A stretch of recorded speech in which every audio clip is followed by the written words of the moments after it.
Columbia Network takes pleasure in presenting Orson Welles and the Mercury Theater on the Air in the second of a unique new summer series of 9 dramatic productions. The first time in its history that radio has brought to the country an entire theatrical institution. Columbia is proud to welcome Orson Welles to its roster of stars and to give him the opportunity of bringing to the air those same qualities of vitality and imagination that have made him the most talked of theatrical director in America today.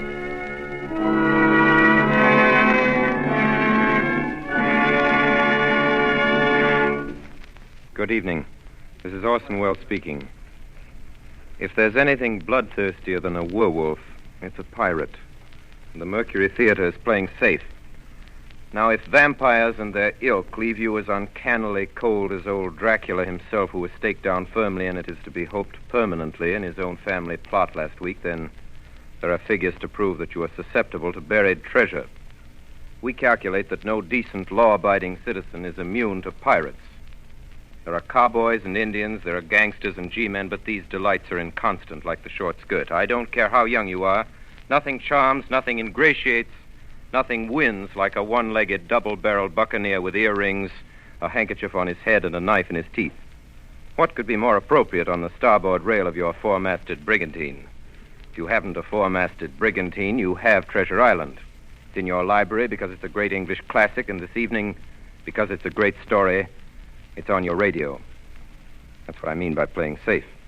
Once there was a small boy who asked his stepfather, who had written a number of books, please, to write something interesting. The stepfather, seeing his point, immediately contributed a serial to something repugnant called Young Folks, a periodical circulated among that section of the English nation known as Tiny Tots, who were very prevalent in the 80s. The name of the serial was The Sea Cook by Captain George North, and if the Tiny Tots didn't think it was interesting, they should have been boiled in oil. The story was begun, the stepfather says, on a chill September morning by the cheek of a brisk fire and the rain drumming on the window. The small boy himself helped a lot, even though Captain North got the credit, and so did a third and equally incurable small boy, the author's father. They drew a map first, the chart of an island showing very queer and wonderful attractions, Spyglass Shoulder, for instance, and Skeleton Island, and the North Cache with the bar silver. And then, on that chill September morning by that brisk fire of theirs, the three plotters buried their plunder, doubloons and louis d'or, gold and silver and rich jewels and pieces of 8. That's why the story was finally called Treasure Island. It's foolish to guess who's tuned in on this broadcast, but if in some way, while we were retelling this story, hoped devoutly that he, who the Samoans laid to rest in the hills of their own faraway Treasure Island and who is still known out there only as the great teller of tales, would not wish tonight as he did, so unaccountably at first, to suppress the real name of Captain George North. The small boy, of course, should have been decorated. It's a better world because he asked for something interesting. But then he was lucky. There are millions and millions of small boys. But only one of us had Robert Louis Stevenson for a stepfather.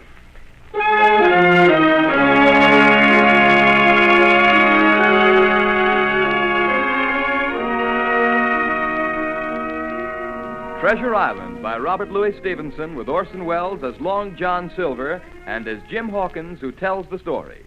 Treasure Island.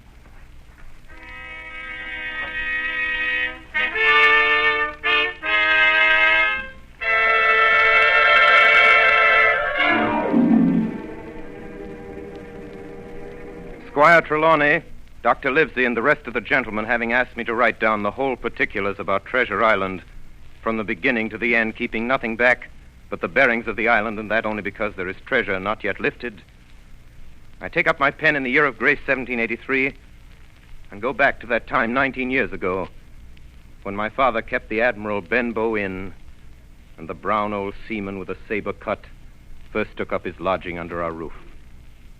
I was 14, but I remember him as if it were yesterday. 15 men on a dead man's chest. Mother called to me from upstairs. Jim? Yes, Mother? Jim, there's a man coming up the road. Go out and see what he wants. He came plodding to the inn door, his sea chest following behind him on a hand barrow. A tall, strong, heavy, nut-brown man, his tarry pigtail falling over the shoulders of his soiled blue coat, his hands ragged and scarred with black broken nails, and the saber cut across one cheek, a dirty, livid white, singing that old sea song that he sang so often afterwards. Oh, open up in there. Now then, boy, Yes, sir. what do you call this place? The Admiral Benbow Inn, sir. Admiral Benbow, eh? Nice, lonely-looking, pleasant-situated grog shop. Folks don't come here much, do they, boy? Not much company? No, sir, more's pity. No? Well, then it's the berth for me. I'm a plain man, rum and bacon, eggs, all I want, and that head up there for to watch ships off. I have a mind to stay here a bit. Here, you matey. You with the wheelbarrow. Bring up alongside, help up my chest. You two boys, heavy. Yes, sir. Call me Captain, boy. Captain. Yes, Captain. Just one thing more. Yes, Captain? You ain't seen him, have you? No, sir. Who do you mean? Along the road, maybe. You might have seen him somewheres you can't tell. Let me know if you do, boy. A seafaring man. Yes, sir. With one leg. Yes, sir. Captain! Yes, Captain. Bring me a noggin of rum, boy.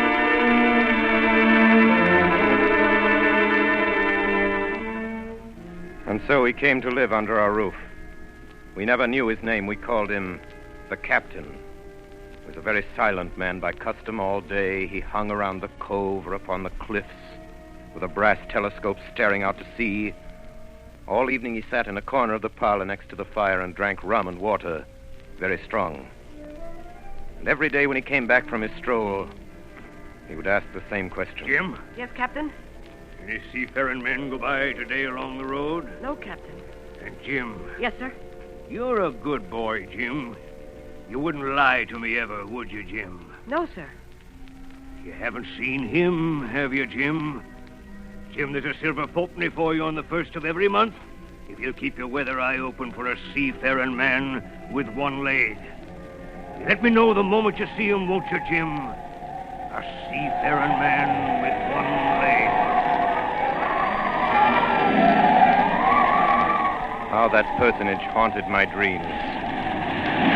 On stormy nights when the wind shook the four corners of the house and the surf roared along the cove and up the cliffs, I could see him in 1,000 forms. Now the leg would be cut off at the knee, now at the hip. Now he was a monstrous kind of a creature who had never had but one leg, and that in the middle of his body.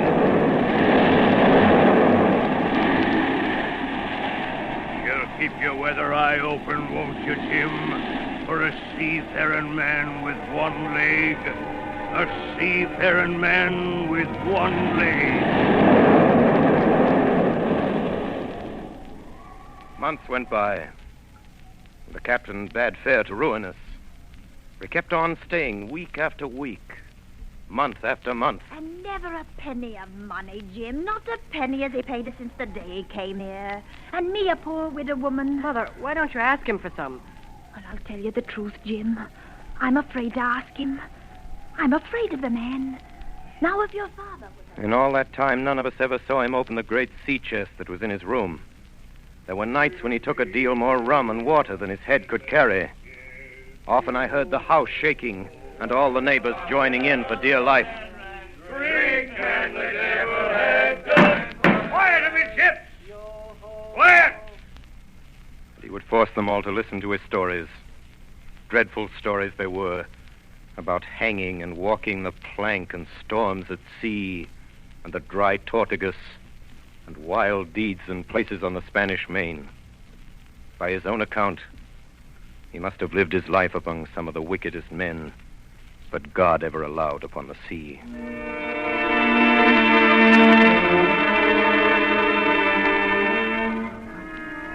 The captain had been living with us almost a year when there occurred the first of the mysterious events that rid us at last of his presence. It was one January morning, very early, a pinching, frosty morning. The captain had risen earlier than usual and set down the beach with his telescope under his arm. My mother was upstairs and I was lying at the breakfast table against the captain's return when the parlor door opened and a stranger stepped in. Sonny, come here, Sonny. Is this table for my mate Bill? I don't know you, mate Bill. I'm laying this for a man who stays in the house. We call him the captain. Well, my mate Bill would be called the captain like as not.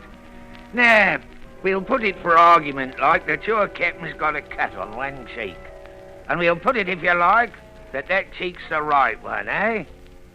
Well, God save me, there he is now. There's my mate Bill. That's him with a spyglass under his arm. Bless his old heart, to be sure. You and me'll just get back behind the door, sonny. And we'll give Bill a little surprise, we will. Bless his heart, I says again. Or a dead man's chest. Yo.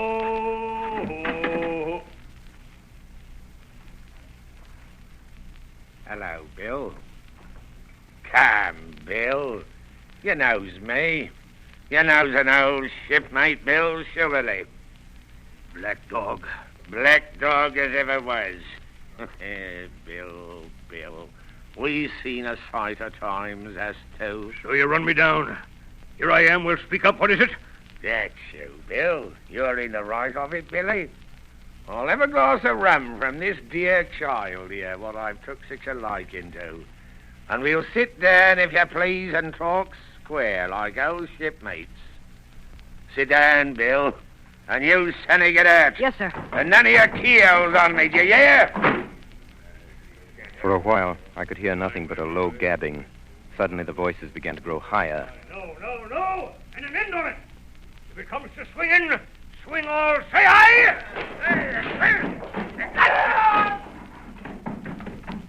I saw Black Dog streaming blood run off down the road. Presently, the captain returned, alone. Jim, give me some rum. Captain, are you hurt? I must get away from here. Get away, that's what. I must get away from here. What's happened, Jim? What's happened? It's the captain, Mother. The captain? Oh, dearie me, what a disgrace. I've been afraid of something like this ever since he came into the house with that old chest of his. I got the rum and tried to put it down his throat, but his teeth were tightly shut and his jaws were as strong as iron. An hour later, our friend Dr. Livesey came. Doctor, what shall we do? Where is he wounded, Doctor? Wounded? A fiddlestick's end. No more wounded than you or I. The man's had a stroke. Where's Black Dog? Black Dog? There is no black dog except what you have on your own back. You've been drinking rum, man, and you've had a stroke. Now, listen to me. 1 glass of rum a day won't kill you. But if you take one, you'll take another and another, and then you'll die. Die and go to your own place like the man in the Bible, and the world will be rid of a very dirty scoundrel. Do you understand that? The name of rum for you is death.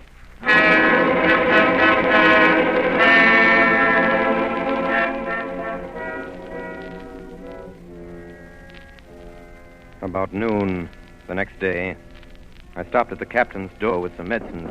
Who is it? It's me, Jim. Come in, Jim. Come in. He was lying very much as we'd left him. Jim, you're the only one here that's worth anything. You know I always been good to you. Never a month but I've given you a silver fourpenny for yourself. Now you see, mate, I'm pretty low and deserted by all. Jim, you'll bring me a noggin of rum, won't you, matey? But the doctor... Doctors is all swabs! Don't have a drain of rum, Jim. I'll have the horrors. I've seen some of them already. I've seen old Flint in the corner there behind you, as plain as Prince. I've seen him. Jim, I'll give you a golden guinea for a noggin. When I brought it to him, he seized it greedily and drank it out. That's some better, sure enough. Now, matey, did that doctor say how long I was to lie here in this old berth? Why, a week at least. Thunder, a week! I can't do that. They'll have the black spot on me by then. The lovers is going about getting the wind of me this blessed moment. Lovers is couldn't keep what they got and want to nail what's another's. It's in my old sea chest, Jim. The thing they're after. They'll tip me the black spot, I know it. I was first mate, I was. Old Flint's first mate. And I'm the only one as knows the place he buried it. He gave it me at Savannah when he lay a-dying. What's the black spot, Captain? A summons from old Flint's crew. A summons. And them as gets it, Jim, is lucky when they're dead.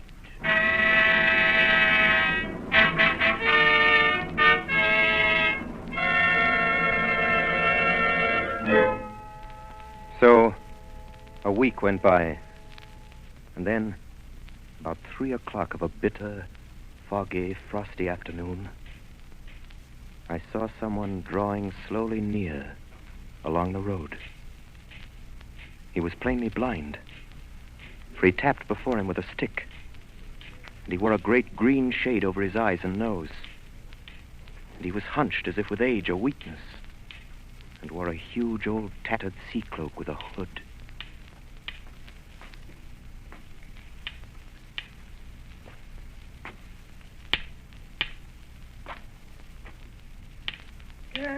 Christian friends, take pity on a poor blind mariner as has lost the precious sight of his eyes in the greatest defense of his native country, England, and God bless King George.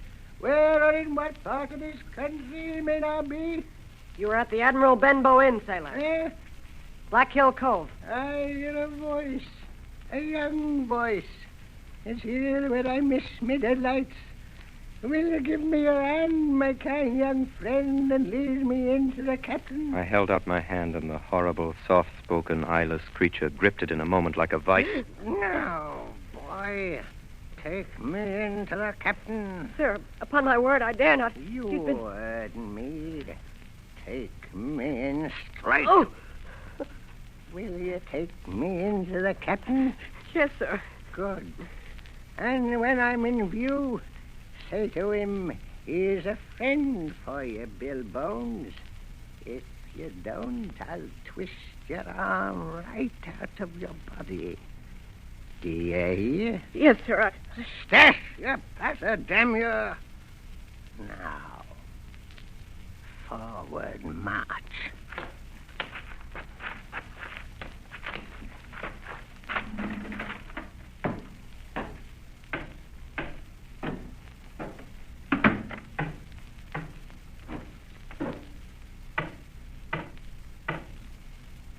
Here's a friend for you, Bill Bones. Now, Bill, sit where you are. Business is business. Hold out your left hand, Bill.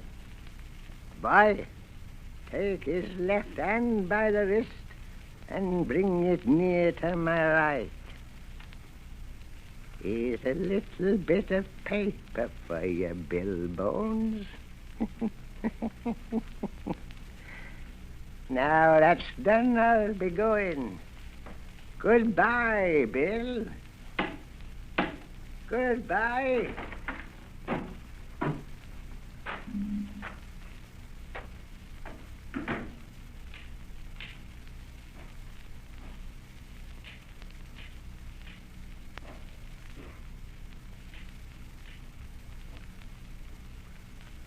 Jim? Yes, Captain? What time is it, Jim? 10 o'clock. 10 o'clock. 10 o'clock, 6 hours. We'll daddle 'em yet, Pew and Black Dog and Long John Silver. The whole crew of 'em will... Captain. Captain. Captain! Captain! The captain was dead. And there we were, my mother and I, a woman and a boy of 14, alone at night in the house, with the dead captain's body on the parlor floor. He knows his money, he does. A whole year, never a penny from him. And me a poor widow. But, Mother, if Black Dog comes back or the blind man... Black Dog fiddlesticks. There's something in that old chest of his upstairs that's rightfully mine. And we'll have that chest open if we die for it. Mother. Close the blinds, Jim. We don't want anybody watching us from the outside. We have to get the key off him. Look, Mother. Look. On the floor, close to the dead man's hand, there was a little round of paper, blackened on one side. The black spot. I took it up and found... You have till 10 tonight. 4 hours. Now, Jim, find that key. I felt in his pockets one after another. Perhaps it's round his neck. Tear open his shirt. There, sure enough, hanging on a bit of tarry string, we found the key. Then my mother got a candle in the bar, and holding each other's hands, we went upstairs to his room. Give me the key, Jim. Now then. Oh, nothing in here. Not a thing of value, not a penny. Mother, look. There, before us, lay the last things in the chest. A bundle tied up in oilcloth looking like papers, and a canvas bag that gave forth at a touch the jingle of gold. You see, Jim, I knew we'd find it. But I'll show these rogues that I'm an honest woman. I'll have me do and not a farthing over. Here, Jim, hold this bag. The coins were of all countries and sizes. Doubloons and louis d'or, and guineas and pieces of 8. Mother. What is it, Jim? Mother, listen.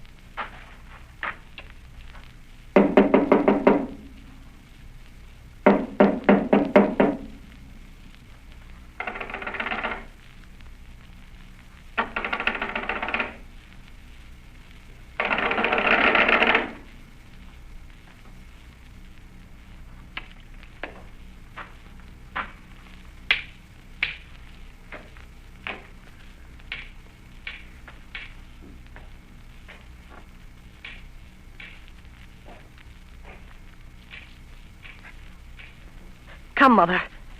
Mother, take the hold and let's be gone. No, I'll have me do, Jim, and no more. But, Mother, you heard him. That was the blind man. I know what I'm doing. I know the right. But, Mother, you don't know. Oh, dear. I'll take what I have. And I'll take these papers. Quick, Mother, quick. Take my hand. Next moment, we had opened the door and were in full retreat toward the village. Look, Jim. Over the hill. There they come. Run, Mother, run. Oh, Jim. Jim, I'm going to faint. Oh, Jim. Take the money and go on. Mother. Oh. Mother. She had fainted. I managed somehow to drag her down the bank into the shadow of the ditch. A moment later, the house was surrounded. Bones! Bones! Bill Bones! Will you answer me? Down with the door, then! Aye. In, you lovers! Loot the house and find it! Bill's dead! But you! Bill's dead! Search him, you shirking lovers, and the rest of you lost and get the check! It was a good thing my mother had fainted, or she would have had to watch with me while our poor house was pulled apart and smashed. Whatever it was they were after, they did not find it. Well, is it there? The money's there! Jim. What is it, Jim? What are they after? The map, Mother. Flint's map. Thank you! That's the signal! Tell him that! Hold on, you sneaks! It's in the house, you know it is! Shiver my soul if I had me eye! The signal, too! The signal! You dogs! You had your hand on hundreds, on thousands. Are you giving up now? You'd be as rich as kings if you could find it, and you know it's there, and you stand there skulking. There wasn't one of you there faced Bill, and I did it, a blind man, and I'm to lose my chance for you. I'm to be a poor crawling beggar spongy for rum, when I might be rolling in a couch. If you had the pluck of a weevil in a sea biscuit among the lot of you. That's the last signal! Duck! Black dog! Johnny! Dirk! You won't leave old Pew, mates! Not old Pew! Johnny! Black dog! Don't leave old Pew! Not old Pew, not old dog! Pew, mates! Help me, mates!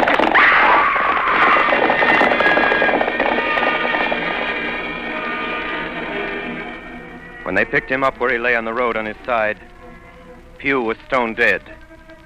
The horsemen, as it turned out, were revenue officers who had some news of a strange lugger in Kit's Hole and had set forth that night in our direction. They took my mother to a neighbor's house. So, Hawkins, they got the money, you say? Well, what in fortune were they after? More money, I suppose? No, Sergeant. Not money, I think. In fact, sir, I believe I have the thing in my breast pocket. And to tell you the truth, I should like to put it in safety. To be sure, boy, quite right. I'll take it. I thought perhaps Dr. Livesey... Yes, Dr. Livesey. Perfectly right, perfectly right. A gentleman and a magistrate. Dogger! Yes, sir. You have a good horse. Take this line up behind you. Yes, sir.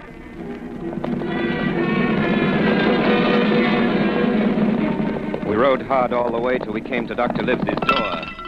Dr. Livesey, the doctor's supping tonight at the Squire's. Squires? So there we go, boys.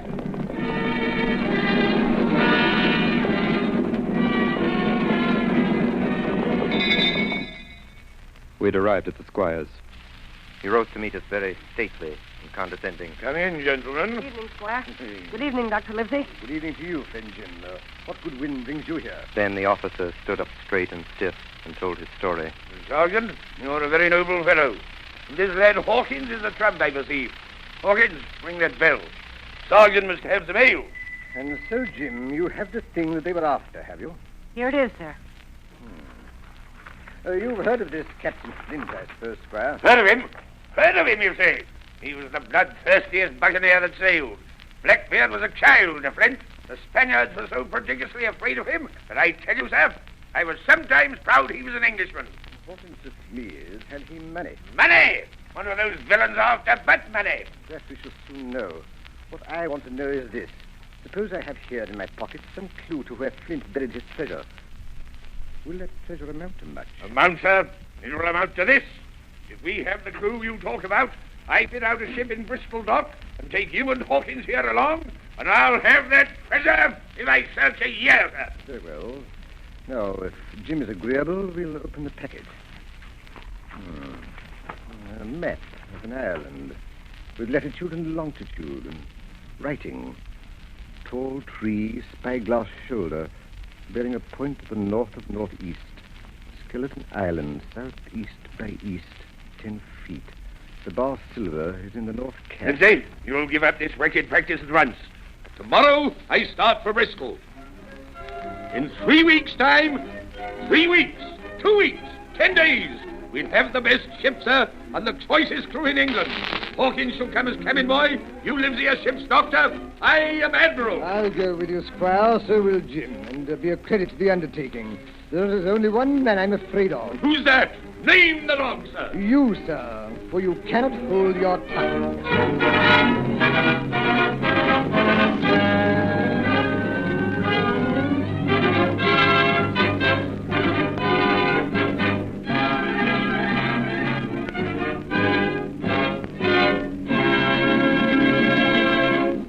In a few moments, we shall be bound for Treasure Island with Dr. Livesey, Squire Trelawney, and Jim Hawkins. We pause now for station identification. This is the Columbia Broadcasting System. WABC, New York. Tonight, the Columbia Network is bringing you Orson Welles and the Mercury Theater on the air in Robert Louis Stevenson's Treasure Island. As Jim Hawkins was telling us, we are eager to leave the Benbow Inn behind and set out for the docks in Bristol.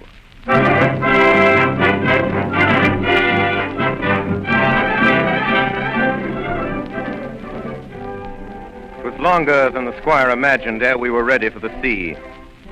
Weeks passed on. Then, one fine day, there came a letter from the Squire, from Bristol. Dear Livesey, the ship is bought and fitted. It lies at anchor ready for sea. It was the crew that delayed me, till the most remarkable stroke of fortune brought me the very man that I required. I was standing on the dock, when by the merest accident I fell in talk with him. He had hobbled down there that morning with a parrot on his shoulder to get a smell of salt, he said. Out of pure pity, I engaged him on the spot to be ship's cook. Long John Silver, he is called, and has lost a leg. Well, sir, I thought I'd only found a cook, but it was a crew I'd discovered. Between Silver and myself, we got together in a few days a company of the toughest old salts imaginable. I declare we could fight a frigate. Seaman ho! Hang the treasure! It's the glory of the sea that has turned my head. On the 16th of April, the schooner Hispaniola set sail from Bristol Harbor. It was more than 19 years ago, but I can remember it as if it were yesterday. Me and my new blue cabin boys club. 19 years ago. Leaning over the rail, waving goodbye to my mother, and doing my best not to cry. for at the last moment it sort of hurt to leave her, and it was the first time I had been away from home. Then, a little before noon, Captain Smollett gave an order. The boatswain sounded his pipe, and the crew began to man the capstan bars. Soon, the anchor was short up. Soon it was hanging dripping at the bars. Soon the sail began to draw, and the land and shipping to flit by on either side. The Hispaniola had begun her voyage to the Isle of Treasure.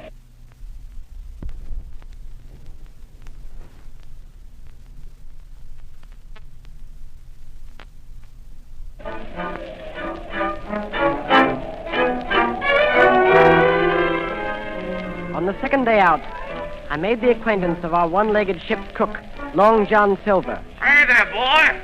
Come in. Come on into Long John's galley. To tell you the truth, at the very first mention of Long John Silver in the squire's letter, I had taken a fear in my mind that this might be the very one-legged sailor that I had watched for all those months at the Benbow Inn. But one look at him was enough. I had seen Captain Bones and Black Dog and Blind Pew, and I knew what a buccaneer looked like. Very different from this clean and pleasant-looking sea cook. His left leg was cut off close to the hip, and under the left shoulder he carried a crutch, which he managed wonderfully, hopping about on it like a bird. Pieces of eight! Pieces of eight! Pieces of eight! Are you Mr. Silver, sir? Yes, me lad, such is my name to be sure. And you're Hawkins, eh? Nobody more welcome than yourself, me lad, in old John's galley. Sit down, hear the news. Your first trip to sea, Hawkins? Yes, sir. Well, there's a lot of things you're going to learn before this here voyage is over. What do you think, Hawkins? And if there's anything you want to know, Hawkins, you just come to old John Silver and ask him, see? He'll tell you. His galley was as clean as a new pin. The dishes hanging up burnished, and his parrot in a cage in one corner. Yes, Captain Flint. I call my parrot Captain Flint. Yeah, the parrot, that's the famous buccaneer. Yes, Captain Flint, predicting success to our voyage. Wasn't you, Captain? Pieces of eight! Yeah, she's a powerful old bird, is Captain Flint. 200 years old if she's a day, and if anybody's seen more wickedness, it must be the devil himself. She sailed with England, the great Captain England, the pirate, on the old Walrus. That's Flint's old ship. As I've seen her muck with the red blood and fit to sink with gold. She's been at Madagascar and at Malabar and Suriname and Providence and Portobello. To look at her, you'd think she was a baby, Hawkins, but you smell powder, haven't you, Captain? Stand by to go about. And blood, eh, Captain? Order amidship. Animal hands. And pieces of eight, eh, Captain? Pieces of eight. Pieces of eight. Pieces of eight. Pieces of eight. Pieces of eight. At the end of the third week, we left Madeira behind us. The ship proved to be a good ship. The crew seemed to be capable seamen. There was only one man aboard who was not satisfied, and that was the ship's master, Captain Smollett. I'll speak plain. I don't like it. I don't like this cruise. I don't like the men. I don't like me officers. That's short and sweet. But nobody paid much attention to him. Every man on board seemed well content. Double grog was served on the least excuse. There was duff on odd days, and always a barrel of apples standing broached in the waist, for anyone to help himself that had a fancy. Never knew good come of it yet. Spoil folks' lands, make devils. That's my belief. We're not home again yet. But good did come of that apple barrel. It was about the last day of our outward voyage. Sometime that night, or at latest before noon of the morrow, we should sight the Treasure Island. Just after sundown, when all my work was over, I thought I should like an apple. I ran on deck. The watch was all forward, looking out for the island. I got into the apple barrel. Suddenly, I heard voices on deck. Look here, Barbecue. How long are we going to stand off and on like a blessed bumboat? Why, thunder, I want to go into that cabin, I do. I want their pickles and wine and that. How long? By the powers, the last moment I can manage, and that's how long. How many tall ships, think you, have I seen laid aboard? And how many brisk lads drying in the sun at Execution Dock? And all for this same hurry, and hurry, and hurry. Here's a first-rate seaman, Captain Smollett. Sails the blessed ship for us. We're all seamen aboard here, I should all think. forecastle hands, you mean? I know the sort you are. You're never happy till you're drunk. It's your Long John. I don't know what this treasure is, do I? No more to use as you, and here's this squire and doctor with a map and such. Well, then I mean this squire and doctor shall find the treasure for us and help us to get it aboard by the powers. After that... After that, what do we do with 'em, John Silver, after that? Well, what would you think we does with 'em? Put 'em ashore like maroons? Or cut 'em down like that much pork? Duty is duty, mates. Wait. Wait is what I says. When the time comes, why, let her rip. Land ho! What's that? What's that? Land ho!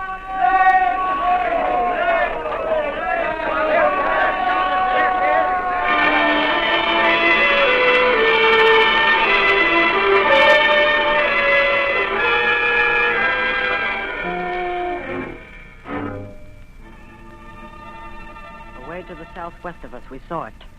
Treasure Island. 10 minutes later, we were gathered in the cabin. The squire, Dr. Livesey, the captain, and myself. Now, Hawkins, you have something to say. Speak up. I did as I was bid.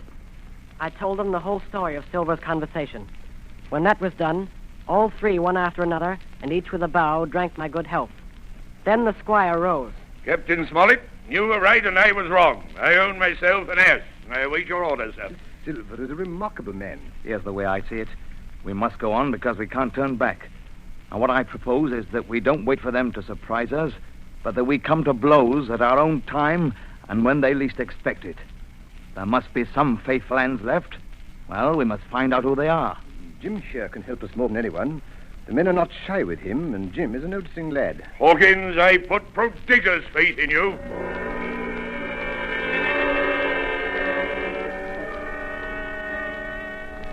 In the meantime, talk as we please. There were only 7 out of 26 on whom we knew we could rely. And of these 7, I was a boy. So that the grown men on our side were 6 to their 19. Next morning, there was not a breath of air moving, nor a sound, but that of the surf booming half a mile away along the beaches. A peculiar stagnant smell hung over the anchorage. The heat was sweltering, and the men grumbled fiercely over their work. Mutiny, it was plain, hung over us like a thundercloud. Around noon, Captain Smollett came up on deck. Hey, lads! We're not dame, we're all trying out a sort. Quick turn ashore and let nobody, so you can take the gig. And as many as please may go ashore for the afternoon. Hey! Hey, wait a bit, Ben. What's the hurry? John Silver suspected a trick. He hopped around the deck on his one leg. What's the hurry? Wait a bit, will you, man? Soon the party was organized. 6 fellows were to stay on board, and 13, including Silver, began to embark. Suddenly, I had a mad notion to go ashore, too. In a jiffy, I had slipped over the side and curled up in the foresheets of the nearest boat. No one took notice of me. The crews raced for the beach. No sooner had we touched shore than I leaped out and plunged into the nearest thicket. Behind me, I could hear John Silver's voice. Hey, Jim! Jim, my boy! Hey, Jim! Jim! Jim! John Silver was quick at his work. 2 faithful members of the crew were murdered on the island that afternoon. Only an hour after we landed...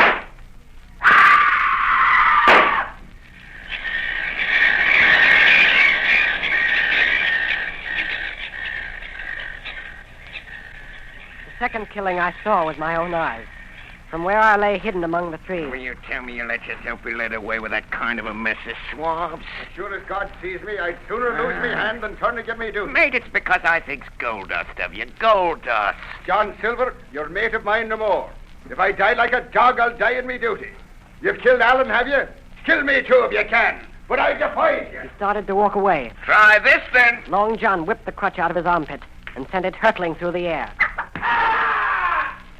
It struck him in the back and killed him. Then Silver brought out a whistle. I didn't wait. I ran. I ran as I never ran before.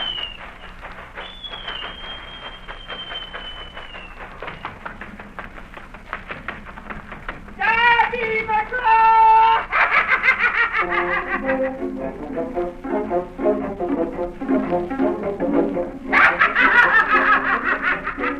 I looked up the side of a hill. Far above me, I saw something leap behind the trunk of a tree. It seemed dark and shaggy. I turned and began to run. Suddenly, the thing appeared in front of me, and running forward, threw itself on its knees before me, and held out its clasped hands in supplication. Who are you? I'm poor Ben Gunn, I am. I haven't spoke with Christian these 3 years. 3 years? Were you shipwrecked? No, mate, marooned. 3 years. Lived on goats since then, and berries and oysters. Mate, my heart is sore for Christian diet. You mightn't happen to have a piece of cheese about you now?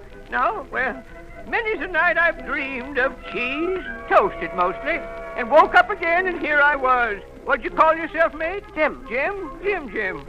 Well, now, Jim, you wouldn't think I was rich to look at me, would you now? I know, not in particular. Oh, well, but I am, Jim. I'm rich, powerful rich. Oh, Jim, you'll bless your stars, you will. You was the first that found me. Oh! Suddenly his eye fell on the Hispaniola lying far below us. Between it and the land was the jolly boat, with 5 men moving toward shore. But I could not tell if they were our men or the mutineers. Jim, tell me true. That ain't Flint's ship. It's not Flint's ship, and Flint is dead. There are some of Flint's hands aboard. Worse luck for the rest of us. Not a man with one leg. Silver? Woo! If you were sent by Long John... Oh! I'm as good as pork, I know it. I was in Flint's ship with John Silver when old Flint buried the treasure. He and 6 along. 6 strong seamen. They was ashore nigh on a week. And then one day here come Flint by himself in a little boat, and the 6 all dead. Dead and buried along with the treasure. How he done it, not a man of us could make out. I told him the purpose of our voyage and the predicament in which we now found ourselves. Oh, that Long John, he's a bad 'un. And you're all in a clove hitch, ain't you? Well, you just put your trust in Ben Gunn. Ben Gunn's the man to help you. You tell that to your squire, Jim. Ben Gunn's the man, that's what you'll say. And Ben Gunn says you has ideas of his own. Ah! Look at that. Far below us, we saw a Union Jack fluttering in the air above the woods. There's your friend, sure enough. More likely it's a mutineer. No, mate, Silver'd fly the Jolly Roger. That's your friend, sure enough, ashore in the old stockade made years and years ago by Flint. Whoa! What's that? That's the ship's cannon. They're shooting at the stockade. Come on. Wait a minute, Jim. Wait. Ben Gunn is fly. Rum wouldn't bring me down there. But remember, Jim, Ben Gunn's the man to help you. And when Ben Gunn is wanted, you knows where to find him. Just where you found him today. I started to run towards the flag. Hey, Jim! Jim! Yes, sir? Yeah, you won't forget that piece of cheese, will you, mate?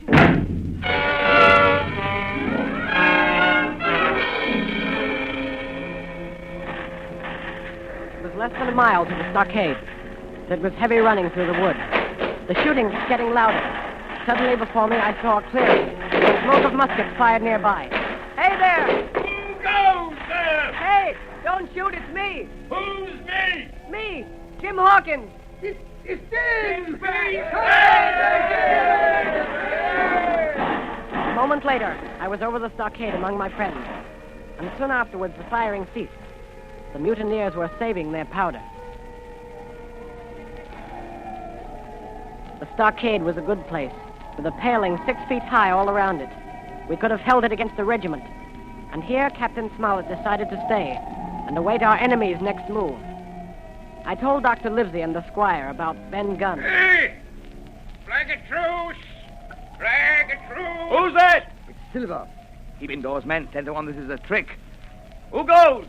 Stand or we fire. Flag a truce! Doctors, watch on the lookout. Dr. Livesey, take the north side, if you please. Yes. Jim, the east. Gray, west. The watch below, all hands to load muskets. Lively men, and careful. What do you want with your flag of truce? Captain Silver, sir, come to my terms. Captain Silver? Why, you black-hearted scoundrel! Silence, sir. Silence. If you wish to talk to me, you can come, and that's all. If there's any treachery, it'll be on your side, and the Lord help you. That's enough, Captain. A word from you's enough. I know a gentleman, and you may lay to that. You'd better sit down. You ain't a-gonna let me inside, Captain? It's a main cold morning, to be sure, sir, to sit outside upon the sand. Oh, there's Jim, the top of the morning to you, Jim. Well, there you're all together like a happy family in a manner of speaking. If you've anything to say, my man, better say it. Right you were, Captain Smollett. Duty is duty, to be sure. Well, here it is. We want that treasure. We'll have it. That's our point. You just soon save your lives, I reckon, and that's yours. You have a chart, haven't you? That says maybe. Oh, well, you have. I know that.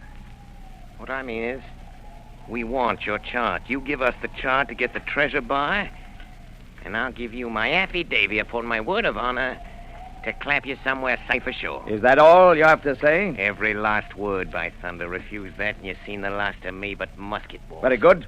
Now you'll hear me.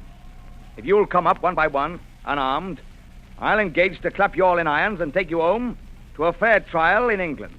If you won't, as my name's Alexander Smollett, I've flown Miss Sovereign's colours, and I'll see you all to Davy Jones. You can't find the treasure. You can't sail the ship. And you can't fight us. I stand here and tell you so. And at the last good word you'll get from me. Now, tramp, me lad. Laugh! Laugh, by thunder, laugh. For an hour's out, you'll laugh on the other side. And then the die'll be the lucky ones.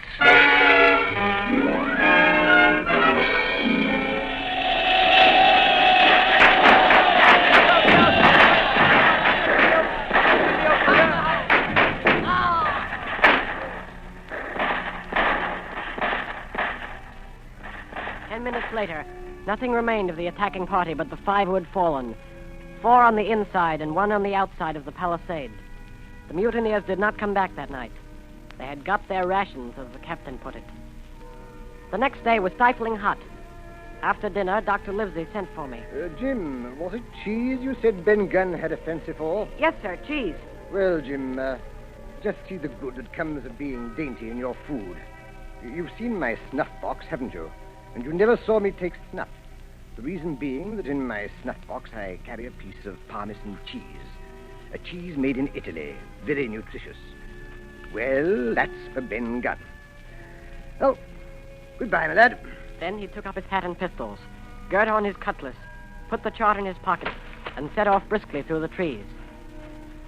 That afternoon, the blockhouse being stifling hot, and the little patch of sand inside the palisade ablaze with midday sun, and so much blood about me, and so many poor dead bodies lying around, a new idea came into my head. This was to swim out under cover of the night, cut the Hispaniola adrift, and let her go ashore where she fancied. The mutineers, after their repulse of the morning, had nothing nearer their hearts than to up anchor and away to sea. This, I thought, would be a fine thing to prevent. It was evening when I reached the east coast of the island. I could see the Hispaniola lying at anchor offshore. And there was the Jolly Roger, the black flag of piracy, flying from her peak. As the last rays of daylight dwindled and disappeared, absolute darkness settled down on Treasure Island.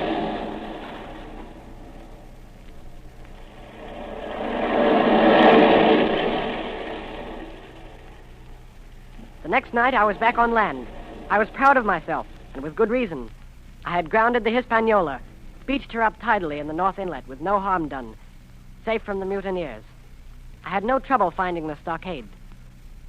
Coming in from the shore, keeping close in shadow where the darkness was thickest, I crept into the blockhouse. I could see nothing. The doctor and the squire must have worried about me. I should lie down in my own place, I thought, and enjoy their faces when they found me in the morning. I felt for a place to lie down. Pieces of 8! Pieces of 8! Now go! Pieces of 8! Now go! Bring a torch, Dick. Well, shiver my timbers.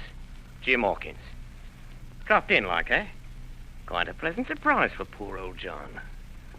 I've always liked you, I have, Jim, for a lad of spirit. I picked him my own self when I was young and handsome. Always wanted you to join my camp and take your share and die a gentleman, and now, my cock, you've got to. You can't go back to your own lot. Where are they? Now, where do you think, my son? Have you killed them? What do you think? Well, I'm not such a fool, but I know pretty well what I have to look for. But there's a thing or two I have to tell you. And the first is this. Here you are in a bad way. Ship lost, treasure lost, men lost. And if you want to know who did it, it was I. I was in the apple barrel the night we sighted land. And I heard you, John, and you, Dick Johnson, and Hans, who is now at the bottom of the sea. and told every word you said before the hour was out. And as for the schooner, it was I who cut her cable. And it was I who brought her where you'll never see her more, not one of you.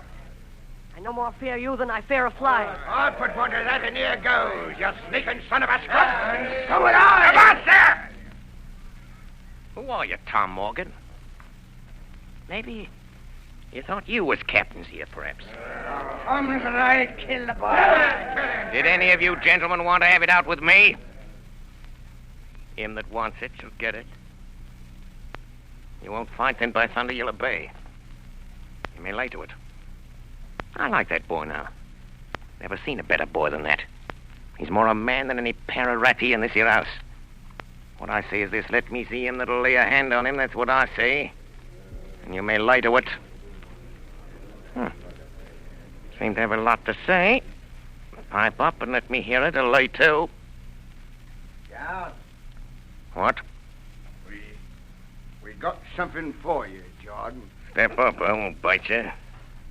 Hand it over, lubber. The black spot. I thought so. What's on it? Deposed. Deposed, that's it, is it? Very pretty wrote, to be sure. Like print, I swear. But it ain't one bit prettier wrote than this. What's that? And what does it look like, lads? A chart, that's what it is, a chart. A chart of this island, old Flint's chart. Now, what do you say to that? Yes, that's Flint, sure enough. That's it. Jaya, and a clovage to it. So he done ever. Silver's the man. Silver! John Silver's our captain, lads! Barbecue forever. Barbecue for captain! John Silver, the captain.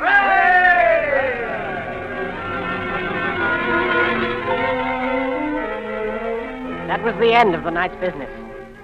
Only much later, I woke up suddenly and felt someone beside me. Jim. Jim, my boy. Yes, Long John?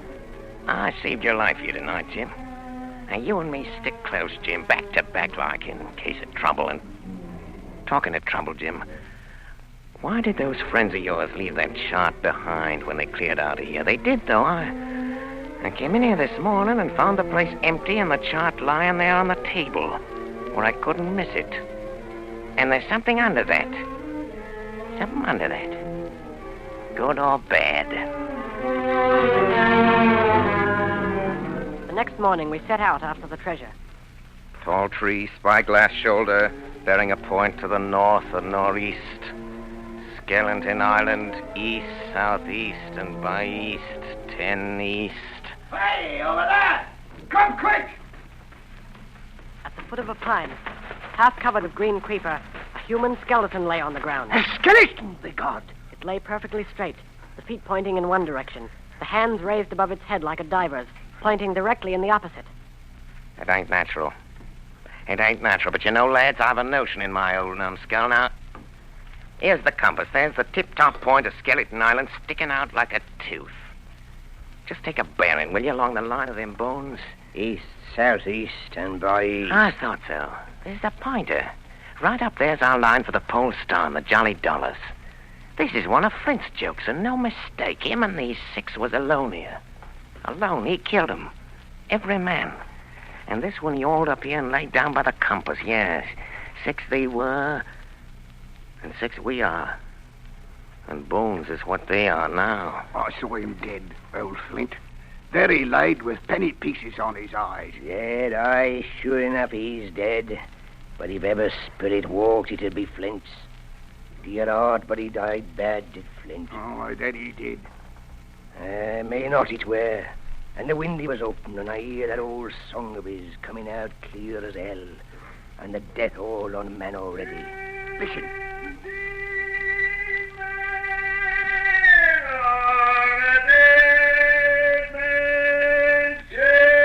Do you hear what I hear?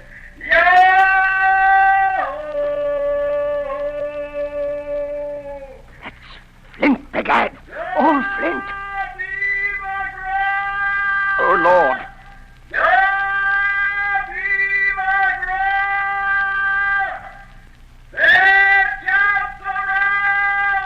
They was his last words.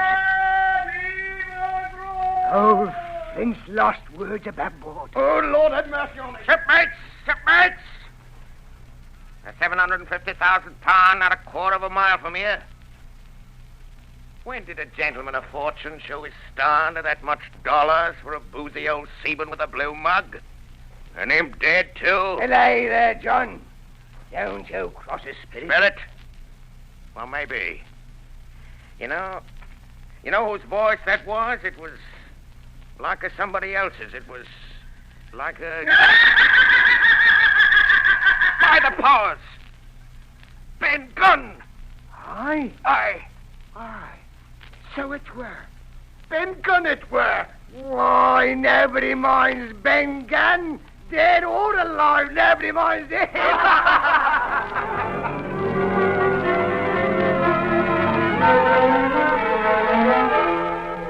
Spyglass Shoulder, bearing a point to the north-east, Skeleton Island, southeast and by east, 10 feet. Hey, mate, here's the tall tree. The first of the tall trees was reached, and by bearing proved the wrong one. So did the second. So the third. Here it is. Aye, Long John, Mary, here it is. Before us was a great excavation. In this was the shaft of a pick broken in two, and the boards of several packing cases strewn around, all branded with the name Walrus, the name of Flint's ship. The treasure had been found and rifled. The 700,000 pounds were gone. We turned and saw above us on the edge of the pit Ben Gunn, Dr. Livesey, Gray, and the squire, all with muskets. The doctor's plan had worked. The pirates had fallen into his trap.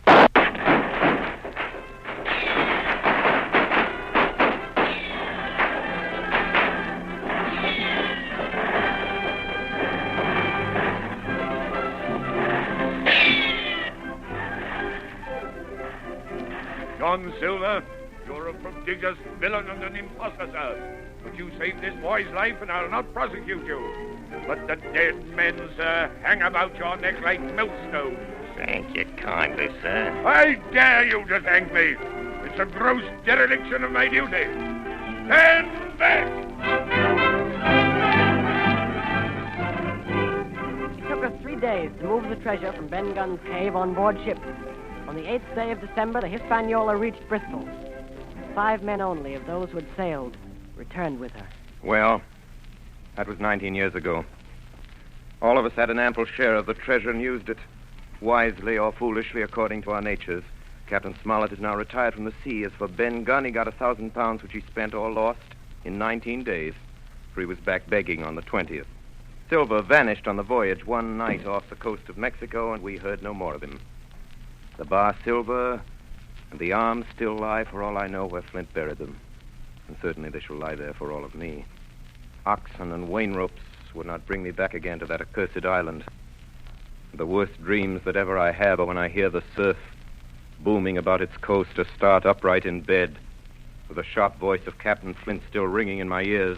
Pieces of 8, pieces of 8, pieces of 8, pieces of 8, pieces of 8, pieces of 8, pieces of 8.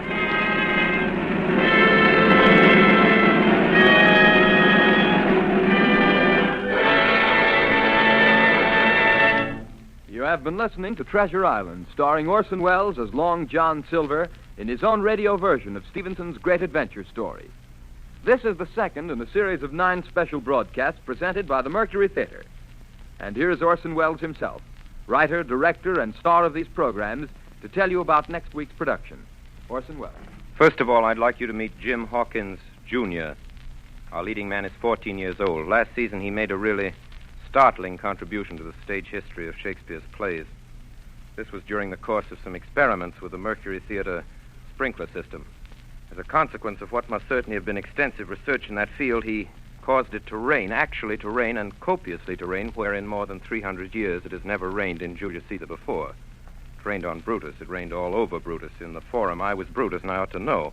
Now, as dramatic criticism, I found this telling and even final. There's a surprise item in the funeral scene. I can assure you that the unexpected appearance on the stage of so many gallons of real water created in us all an impression that was almost overwhelming. Our popular leading man says that he did it all with a match. I don't dare think what he'll do, He's old enough to run for president, but meanwhile, no matter what happens to the plumbing, he can always work for the Mercury. As you've probably discovered, he's something more than a very gifted performer, and as I told you, he's something less than 15. His name shall not be withheld. I refer to that fine old actor, Arthur Anderson. Mr. Anderson is not new to the microphone nor the Mercury. He was prominent in Shoemaker's Holiday and in Julius Caesar as Brutus's boy Jeeves, the sleepy-eyed, silver-throated Lucius in Brass Buttons. He was at least unforgettable. As to our celebrated Mark Antony, George Coulouris, who was always somehow cleverly escaped Rainmaker Anderson, he played Captain Smollett tonight. Eustace Wyatt, late housebreaker of Heartbreak House, was the squire. Ray Collins is responsible for Ben Gunn, among other things. And that was Alfred Shirley as Blind Pew. Then you heard Stephen Fox and Agnes guess what she played, Moorhead, and a Mercury roundup, William Allen and Richard Wilson inclusive. Jim Hawkins Sr. will bear no comment. Next week, we offer you the ominous and authentic click of the world's most famous knitting needles. Madame Lafarge's needles and Madame herself. Dr. Manette, Sidney Carton, and the entire French Revolution, same time, same station. It is a far, far better thing that I do than I've ever done. Charles Dickens, that is correct. That is absolutely correct. Charles Dickens' Tale of Two Cities. There is at this moment a disturbance in the sub-control room, and if it isn't a tumbril, it's Arthur Anderson. It's a good thing the program's over. Good night, everybody. Thanks. Please write me the stories you'd like to hear, and goodbye till next week.